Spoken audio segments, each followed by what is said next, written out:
Welcome to Kids Magic Story Times. चलिए दोस्तों, आज हम अपनी नानी से मिलने चलते हैं और साथ में मिलकर बहुत मस्ती करेंगे।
एक दिन हाथी राजा जंगल में घूमने निकले। उनकी सूंड इधर उधर हिल रही थी और छोटे छोटे बच्चे उन्हें देख देख कर खुश हो रहे थे। बच्चों ने कहा, हाथी राजा आप कहाँ जा रहे हैं? क्या हमें भी साथ ले चलेंगे? हाथी राजा मुस्कुराए। बच्चों ने खुशी से ताली बजाई और हाथी राजा के साथ साथ चलने लगे। तभी सभी ने गाना गुनगुनाना शुरू किया।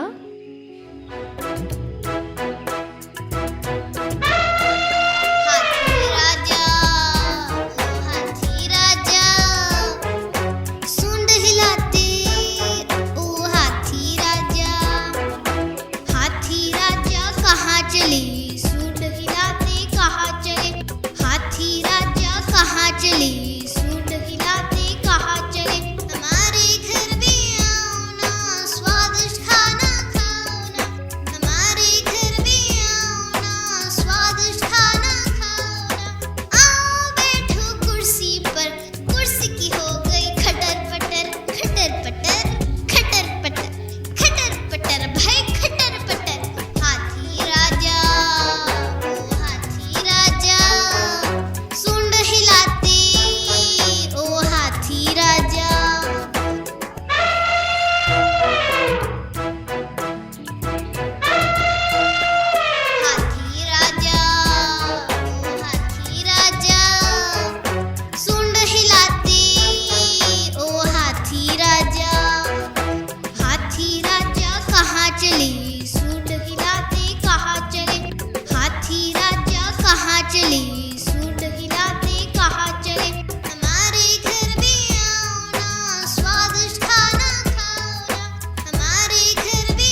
प्रसंग है कृष्ण माखन चोर का।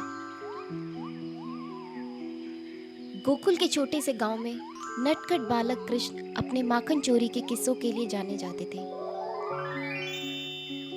उनकी मैया यशोदा ने उनकी शरारतों से तंग आकर माखन के मटकों को ऊंचाई पर बांधना शुरू कर दिया।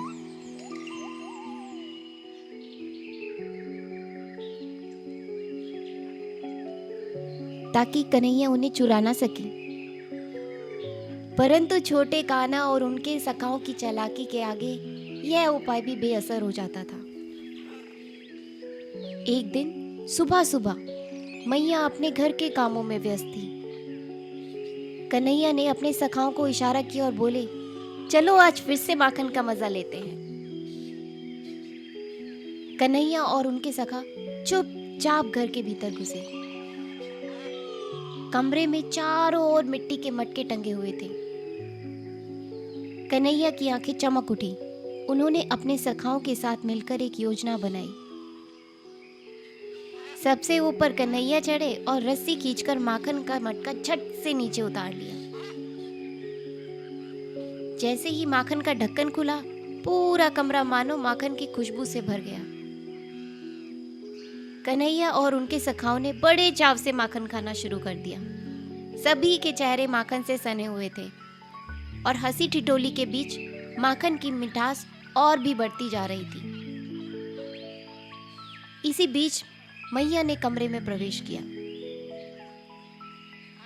जैसे ही उन्होंने अपने कन्हैया को माखन चोरी करते हुए देखा, उनका गुस्सा 7वें आसमान पर पहुंच गया। कन्हैया, ये क्या कर रहे हो? मैं घर में इतना माखन बनाती हूँ, फिर भी तुम्हें इसे चुराने की आदत क्यों है? कन्हैया ने अपनी बड़ी बड़ी मासूम आंखों से मैया की ओर देखा। उनके गाल माखन से सने हुए थे और होठों पर एक प्यारी सी मुस्कान थी। कन्हैया ने भोलेपन से जवाब दिया, मैया, जब सखाओं के साथ बांटकर खाता हूँ तो माखन और भी मीठा लगता है। मैया का गुस्सा झट से पिघल गया। उन्होंने कन्हैया को गोद में उठा लिया और मुस्कुराते हुए बोली, तू सच में मेरा नटखट कान्हा है, लेकिन अब माखन चोरी करना बंद कर, वरना मैं सचमुच सजा दूंगी। कन्हैया और उनके दोस्त ठाके लगाकर हंसने लगे। यशोदा ने प्यार से सभी को माखन खिलाया और वो पल आनंद और प्रेम से भर गया। इस प्रसंग से हमें यह सीख मिलती है कि खुशियां तब बढ़ती हैं जब उन्हें दूसरों के साथ भी बांटा जाए। धन्यवाद। दो भूखी बिल्लियाँ घूमते घूमते एक स्वादिष्ट रोटी के टुकड़े पर जा पहुंची जो जमीन पर पड़ा हुआ था। उनकी आंखें खुशी से चमक उठी, लेकिन जल्द ही उनकी खुशी बहस में बदल गई। यह रोटी मेरी, पहली बिल्ली गुर्राई। नहीं, मैंने इसे पहले देखा था, यह मेरी रोटी है, दूसरी बिल्ली ने गुस्से से कहा। उनकी बहस तेज होती चली गई। तभी उनकी नज़र एक पेड़ पर बैठे बंदर पर पड़ी, जो बड़ी दिलचस्पी से यह तमाशा देख रहा था। बंदर भाई, आप तो समझदार और न्यायप्रिय हैं। एक बिल्ली ने कहा, कृपया हमारी मदद करें और इस रोटी को बराबर बांट दें। बंदर, जो चालाक और शातिर था, पेड़ से नीचे उतरकर मुस्कुराया। बिल्कुल मेरे प्यारे दोस्तों, उसने कहा, मैं इसे बिल्कुल बराबर बांट दूंगा। बंदर ने रोटी को बड़े नाटक से 2 टुकड़ों में तोड़ दिया, लेकिन एक टुकड़ा दूसरे से बड़ा था। बिल्लियां तुरंत चिल्लाई, यह सही नहीं है। ओह, तुम ठीक कहती हो। बंदर ने चिंता करने का नाटक किया। आओ, मैं इसे ठीक कर देता हूँ। उसने बड़े टुकड़े से एक बड़ा कौर लिया और चबाने लगा, लेकिन अब दूसरा टुकड़ा बड़ा दिखने लगा। अरे नहीं, अब इसे ठीक करना पड़ेगा। इस बार उसने छोटे टुकड़े में से एक कौर खा लिया। यह सिलसिला चलता रहा। हर बार बंदर एक एक कौर खाता गया। रोटी छोटी होती गई और बिल्लियाँ परेशान होकर उसे देखती रहीं। उनकी खुद की जिद और मूर्खता उन्हें बंदर को रोकने नहीं दे रही थी। आखिरकार रोटी सिर्फ चंद टुकड़ों में ही बच गई। बंदर ने अपनी उंगलियां चाटते हुए संतोष से कहा, देखो, अब बराबर है। और वह वापस पेड़ पर चढ़ गए। अगली बार के लिए शुभकामनाएं। बिल्लियाँ ज़मीन पर खाली जगह को देखकर हैरान रह गई। उन्होंने अपनी मूर्खतापूर्ण लड़ाई के कारण सब कुछ खो दिया था। इन दोनों बिल्लियों से हमने सीखा, जब आप आपस में लड़ते हैं तो चालाक लोग इसका फ़ायदा उठा सकते हैं। झगड़ों को हमेशा समझदारी और सहयोग से सुलझाना चाहिए। धन्यवाद। शेर और चूहिया की महान साहसिक यात्रा। एक समय की बात है, एक बड़े सुनहरी जंगल में एक शक्तिशाली शेर रहता था जिसका नाम शेरू था। वह जंगल का राजा था। उसके बाल झरने जैसे थे और उसकी दहाड़ से सबसे ऊंचे पेड़ भी हिल जाते थे। शेरू अपने दिन बड़े आराम से पेड़ों की छांव में बिताता, जंगल पर राज करता और गर्व से आराम करता था। थोड़ा दूर उससे एक छोटे से बिल में एक नन्ही चूहिया रहती थी जिसका नाम चीकू था। वह छोटी सी थी पर बहुत तेज।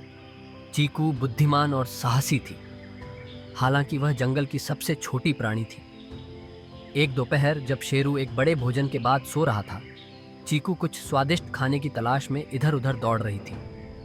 जैसे ही वह जंगल में घूम रही थी, अचानक वह शेरू के विशाल पंजे पर ठोकर खा गई।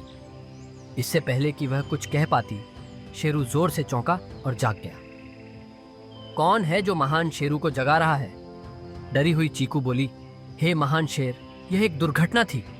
कृपया मुझे चोट मत पहुंचाइए, मैं बस एक छोटी सी चूहिया हूं। चीकू कांपते हुए पर साहसिकता से बोली, मैं छोटी जरूर हूं, लेकिन एक दिन मैं तुम्हारी मदद कर सकती हूं। कृपया मुझे जाने दो और मैं वादा करती हूं कि तुम मुझे कभी नहीं भूलोगे। शेरू हंसी से दहाड़ा। एक चूहिया शेर की मदद कैसे कर सकती है? लेकिन चीकू की साहसिकता को देखकर शेरू रुक गया। कुछ पल सोचने के बाद उसने अपना पंजा उठाया और कहा, तुम स्वतंत्र हो। चीकू बहुत आभारी होकर दौड़ी और शेरू को धन्यवाद दिया। दिन बीत गए और शेरू ने उस छोटे से मुठभेड़ को पूरी तरह से भुला दिया। लेकिन एक दिन जब शेरू जंगल में घूम रहा था, वह एक शिकारियों के जाल में फंस गया। महान शेरू ने जोर जोर से दहाड़ते हुए संघर्ष किया, लेकिन जितना वह लड़ा, जाल उतना ही कसता गया। शेरू की शक्तिशाली दहाड़ जंगल में गूंजने लगी। सारे जानवर डर से भाग गए। बस एकमात्र चीकू थी जो नहीं भागी।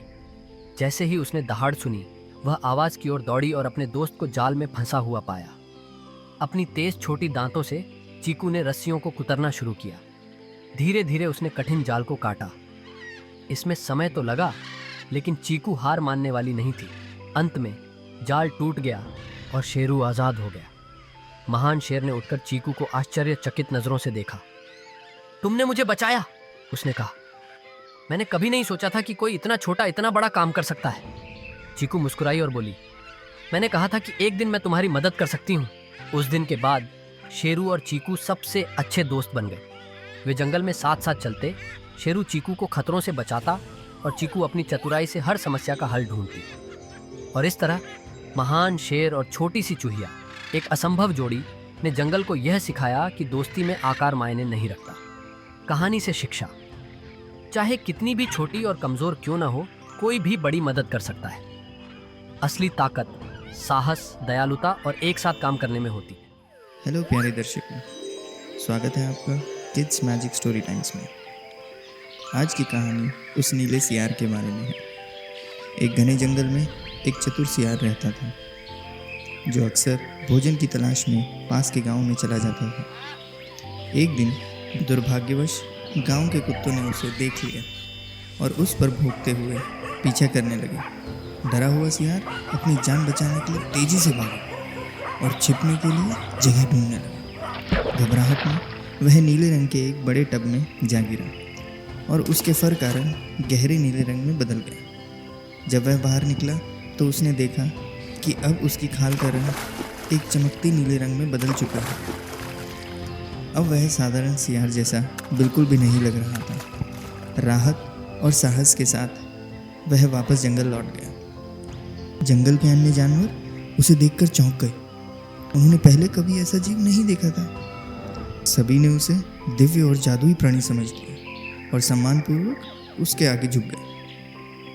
सियार ने इस मौके का फायदा उठाने का सोचा। उसने घोषणा की, मैं तुम्हारा नया राजा हूँ, स्वर्ग से भेजा गया हूँ। जानवरों ने उसे राजा मान लिया और उसकी सेवा करने लगे। उसे भोजन लाकर देने लगे और उसकी हर आवश्यकता को पूरा करने लगे। दिन बीतते गए और नीला सियार अपने नए जीवन का भरपूर आनंद लेने लगा। उसे सत्ता, ध्यान और उन सुखों का मजा आने लगा जो उसे जंगल का राजा बनने के बाद मिले थे। लेकिन एक रात जब जानवर उसके चारों ओर बैठे थे, उसने दूर से दूसरे सियारों की आवाज़ सुनी।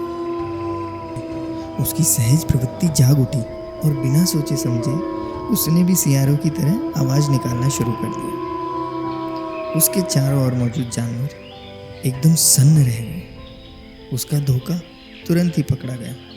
सभी जानवरों ने समझ लिया कि वह एक साधारण सियार ही था जिसने उन्हें धोखा दिया था। क्रोधित होकर जानवरों ने उसे जंगल से बाहर निकाल दिया और उसे अकेला छोड़ दिया। ये नीले सियार की कहानी हमें सिखाती है कि किसी और का रूप धारण कर झूठ का सहारा लेना थोड़ा समय तक लाभ दे सकता है, लेकिन सच हमेशा सामने आ ही जाता है। सच्चा सम्मान ईमानदारी और अपने आप पर विश्वास से ही प्राप्त होता है। हर दिन गजराज नाम का एक हाथी बाजार जाते समय दर्जी रमेश की छोटी दुकान के पास से गुजरता था। रमेश, जो अपनी गर्मजोशी और दोस्ताना स्वभाव के लिए जाना जाता था, ने गजराज को पके केले खिलाने की आदत बना दी थी।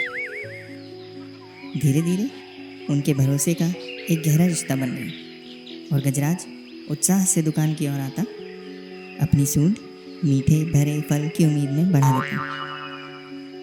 लेकिन एक दिन रमेश एक ग्राहक के साथ गर्मा गर्म बहस के बाद बेहद गुस्से में था। जब गजराज ने हमेशा की तरह अपनी सूंड उठाई तो रमेश अपने गुस्से में एक निर्दयी मजाक करने की सोच बैठा। केले देने की बजाय उसने गजराज की नाजुक सूंड पर एक तेज सुई चुभा दी। गजराज दर्द से तड़प गया। उसकी बड़ी बड़ी आंखों में दर्द और निराशा साफ साफ झलक रही थी। बिना कुछ किए ही वह चुपचाप चला गया। अगली सुबह जब बाजार में हलचल शुरू हुई, रमेश अपनी दुकान में काम में व्यस्त था। तभी गजराज की जानी पहचानी परछाई दुकान के दरवाजे पर दिखाई दी। लेकिन इस बार गजराज के इरादे अलग ही थे।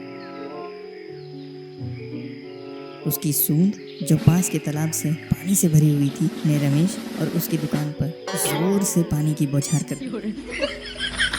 कपड़ों के तान, धागे का रोल और खुद रमेश भी पानी से पूरी तरह भीग गया। गजराज ने जोर से चिल्लाया जैसे अपनी नाराजगी जाहिर कर रहा हो और फिर सिर ऊंचा उठाया, गर्व से वहां से चला गया। रमेश पूरी तरह से भीगा हुआ और हैरान अपने किए पर सोचने को मजबूर रह गया। यह कहानी से हमने सीखा कि हर क्रिया का परिणाम होता है, चाहे दया हो या निर्दयता। जो आप दूसरों को देते हैं वही आपको लौट कर मिलता है। हर किसी के साथ सम्मान और करुणा से पेश आए, क्योंकि सबसे कोमल प्राणी भी अन्याय का जवाब देना जानता है।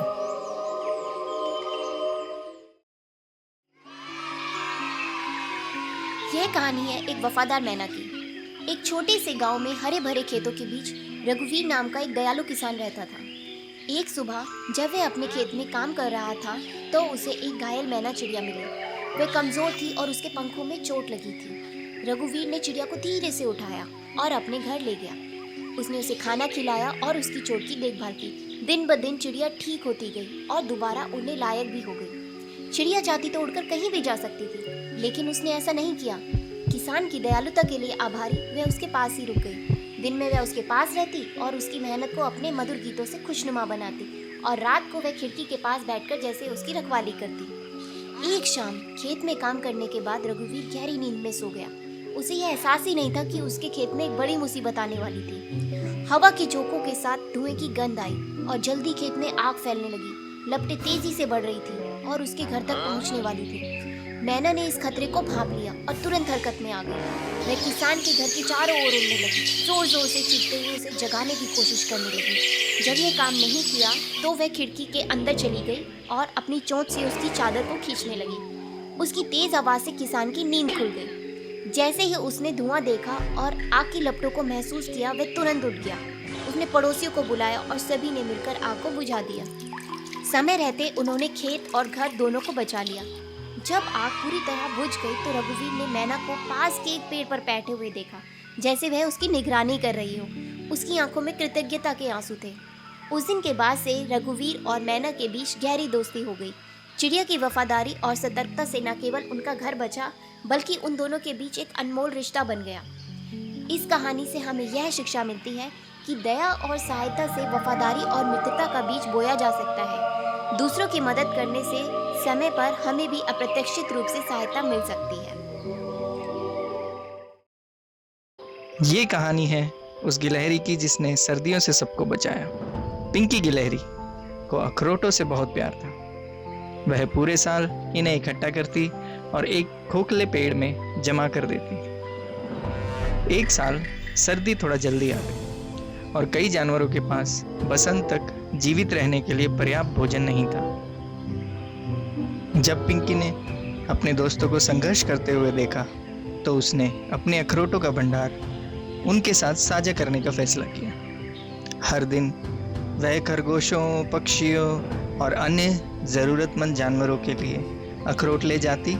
उसकी दयालुता के कारण जंगल के सभी जानवरों ने लंबी सर्दी को पार कर लिया और पिंकी की उदारता को हमेशा याद किया गया।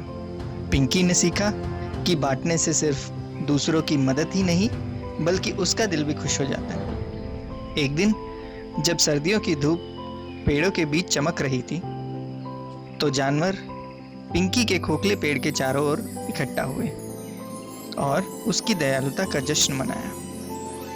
वे उसके लिए छोटे उपहार भी लाए, जैसे रंग बिरंगे पंख, चमकीले जामुन और चिकने पत्थर।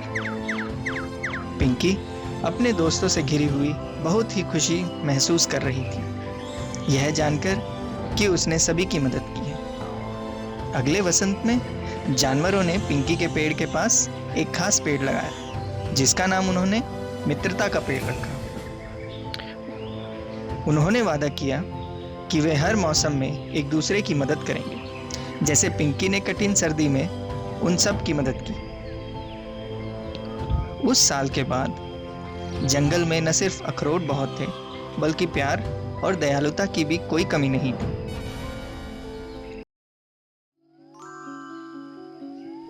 कंजूस का सोने का घड़ा। एक बार की बात है, एक कंजूस व्यक्ति ने अपना सारा सोना जमा करके उसे अपने बगीचे में गाड़ दिया। वह हर रोज रात को चुपके से वहां जाता, मिट्टी खोदकर सोने का घड़ा निकालता और उसे देखकर खुश होता। लेकिन उसने कभी उस सोने का उपयोग नहीं किया।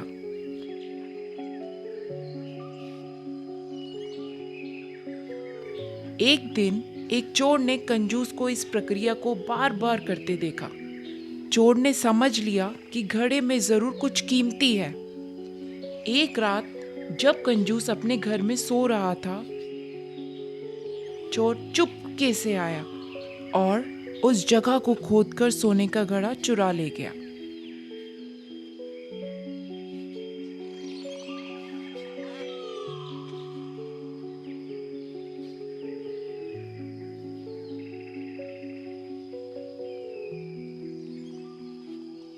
सुबह जब कंजूस ने देखा कि उसका घड़ा गायब है, तो जोर जोर से रोने और चिल्लाने लगा।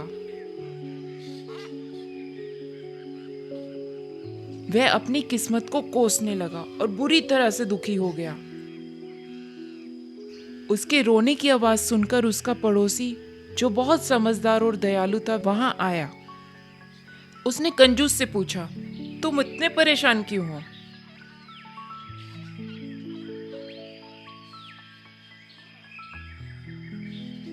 क्या तुमने कभी उस सोने का इस्तेमाल किया? कंजूस ने सर झुकाकर जवाब दिया, नहीं, मैंने कभी उसका उपयोग नहीं किया। पड़ोसी ने हंसते हुए कहा, तो फिर परेशान क्यों हो? अगर तुमने उसका इस्तेमाल ही नहीं किया तो यह घड़ा सोने का हो या पत्थर का, क्या फर्क पड़ता है? कंजूस को अपनी गलती का एहसास हुआ। उसने समझा कि उसका सोना सिर्फ जमीन के अंदर पड़ा हुआ था और ना तो उससे उसे कभी कोई खुशी मिली और ना ही किसी और को।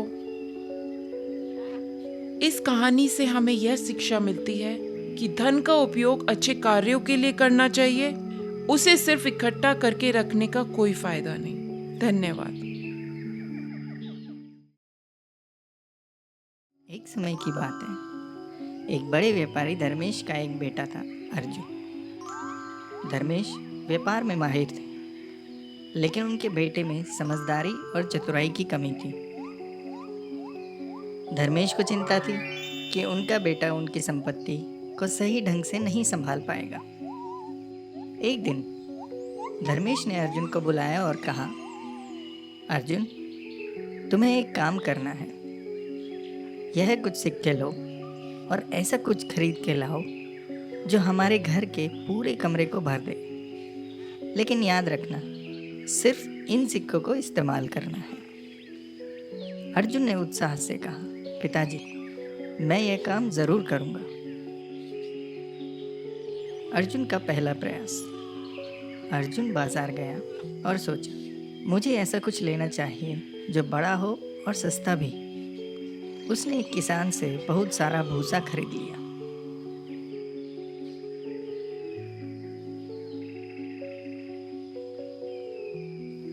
जब अर्जुन भूसे को कमरे में ले आया और फैलाया तो सिर्फ एक ही कोना भर पाया। अर्जुन ने निराश होकर कहा, पिताजी देखिए, मैं भूसा ले आया पर यह पूरा कमरा नहीं भर पाया। धर्मेश मुस्कुराते हुए बोले, अर्जुन, तुम्हारा प्रयास अच्छा था, लेकिन यह सही समाधान नहीं है।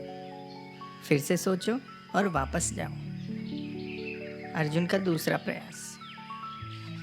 अर्जुन ने सोचा, इस बार कुछ हल्का खरीदता हूँ, शायद पंखों से कमरा भर जाए। वह बाजार गया और कई बोरियां भरकर पंख खरीद लाया। अर्जुन ने पंखों को कमरे में फैलाया, लेकिन वे भी पूरा कमरा नहीं भर पाए।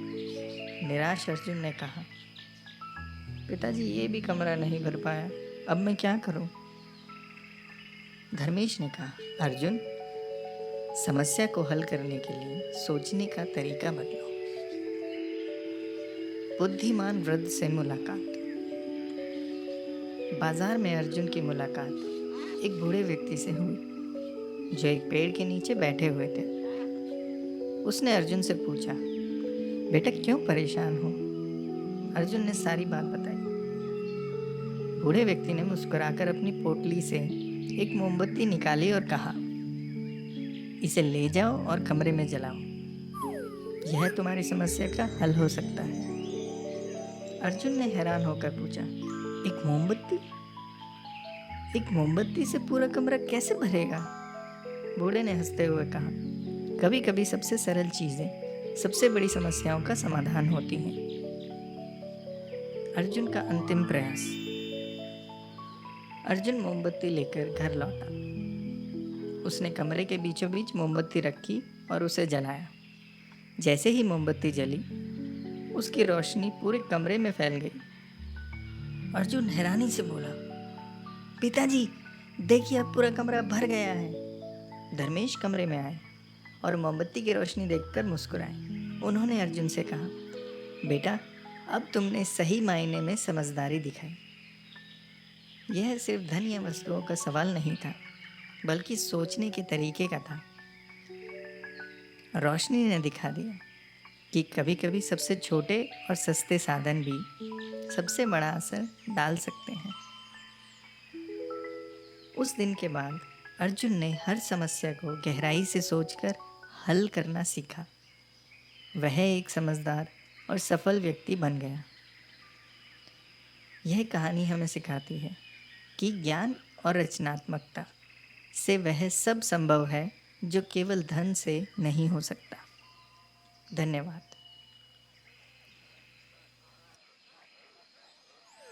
हेलो प्यारे दर्शकों, स्वागत है आपका किड्स मैजिक स्टोरी टाइम्स में।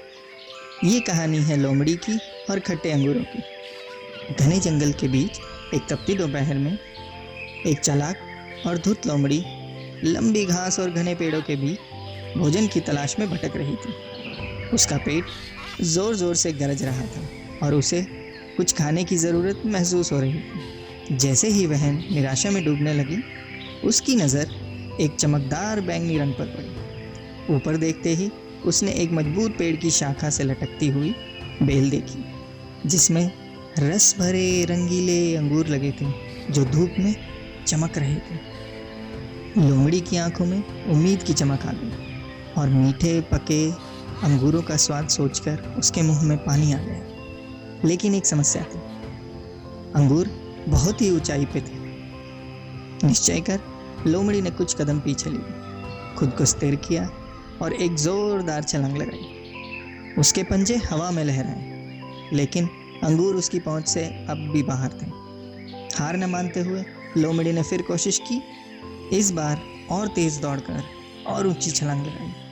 फिर भी वह खाली मुंह और घायल अभिमान के साथ नीचे उतरी। लोमड़ी का संकल्प धीरे धीरे निराशा में बदलने लगा, क्योंकि वह बार बार कूदती रही और थकी हुई निराश हो जाती। उसकी सांसें भारी हो गई और उसके अंग थकान से दुखने लगे। पहले जो अंगूर उसे ललचा रहे थे, अब वे उसे ऊपर से मानो चिढ़ा रहे हैं, हल्के हल्के झूलते हुए, जैसे कह रहे हों, चाहे कितनी कोशिश कर लो तुम हमें नहीं पा सकोगी। आखिरकार पसीने में भीगी हुई और थकावट से बोझिल लोमड़ी ज़मीन पर बैठ गई और उसकी पहुंच से बाहर फल को घूरने लगी। वह जानती थी कि उसने पूरी कोशिश की थी, फिर भी सफलता उससे दूर ही रही। हार मानने की बजाय वो मुस्कुराई और बड़बड़ाने लगी, वे अंगूर शायद खट्टे होंगे, खुद को इस झंझट में डालने लायक नहीं। अपनी पूंछ हिलाते हुए मुड़ी और जंगल की ओर चल दी, अंगूरों को वहीं लटकते हुए छोड़कर, अनछुए और चमकते हुए। यह कहानी हमें सीख देती है कि असफलता के पहले संकेत पर हार नहीं माननी चाहिए, और न ही केवल इसलिए किसी चीज़ को तुच्छ समझना चाहिए क्योंकि वह हमारी पहुंच से बाहर है। ये कहानी है सबसे छोटा हिरन और उसकी बड़ी क्रिसमस की रोमांचक यात्रा। बहुत दूर उत्तर ध्रुव में धरती बर्फ से पूरी तरह से ढकी हुई थी। सभी हिरन बेहद उत्साहित थे। क्रिसमस की रात थी और सांता अपनी बड़ी स्लेज को तैयार कर रहे थे। हर तरफ घंटियों की आवाज़ थी, हंसी खुशी और ताज़ा कुकीज़ की मीठी खुशबू फैली हुई थी। लेकिन इस चहल पहल के बीच एक छोटा सा हिरन जिसका नाम पीप था, थोड़ा उदास था। पीप सबसे छोटा था और सबसे प्यारा हिरन था। उसकी मुलायम भूले रंग की फर, चमकती आंखें और एक चमचमाती नाक थी। लेकिन वह बाकी बड़े हिरनों की तरह सांता की स्लेज खींचने में शामिल नहीं हो सकता था। जैसे ही बड़े बड़े हिरन डैशर, डांसर, प्रांसर और बाकी सभी स्लेज खींचने के लिए तैयार हो रहे थे, पीप एक कोने में खड़ा उन्हें देख रहा था। उसने धीरे से कहा, शायद अगले साल मेरी बारी आएगी। तभी सांता का मुख्य एल्फ टिंकर भागते हुए आया। उसके चेहरे पर चिंता थी। ओह नहीं, सांता स्लेज से एक उपहारों की थैली गिर गई है। टिंकर ने चिंतित होकर कहा, यह थैली स्नोफॉल गांव के बच्चों की है। पीप के कान खड़े हो गए। मैं मदद कर सकता हूँ, उसने उत्साहित होकर कहा। टिंकर ने उसे देखा और हिचकिचाते हुए कहा, यह रास्ता लंबा है और थैली भारी है। पीप ने आत्मविश्वास से कहा, मैं छोटा हूँ लेकिन बहुत तेज दौड़ता हूँ। टिंकर उसकी आंखों में चमक देख मुस्कुरा दिया। ठीक है पीप, हम कोशिश करेंगे। पीप ने एक छोटी स्लेज में उपहारों की थैली ला दी और अपनी घंटियों वाले जीन पहन लिए। फिर वह ठंडी चमकती रात में दौड़ पड़ा। चारों ओर बर्फ गिरी हुई थी, लेकिन पीप बिना रुके तेजी से आगे बढ़ने लगा। स्नोफॉल गांव पहुंचते ही उसने देखा कि आसमान में तारे झिलमिला रहे थे, जैसे उसकी राह को रोशनी से भर रहे। वह चुपचाप गांव के बड़े क्रिसमस ट्री के पास गया और उपहारों को ध्यान से रख दिया। तभी एक खिड़की से एक कोमल आवाज आई, धन्यवाद छोटे हिरन। पीप ने ऊपर देखा, खिड़की पर एक छोटी लड़की मुस्कुरा रही थी। पीप ने खुशी से अपनी नाक फड़फड़ाई और वापस लौटने के लिए मुड़ गया।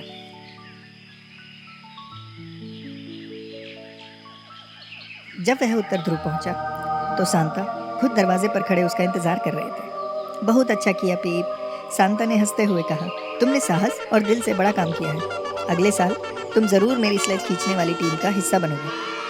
पीप की आंखें खुशी से चमक उठी। उसने जाना कि भले ही वह छोटा सा था, लेकिन वह भी बड़े काम कर सकता था। इस कहानी से हमने सीखा कि साहस और दयालुता से हर कोई महान कार्य कर सकता है, चाहे वह कितना ही छोटा क्यों ना हो।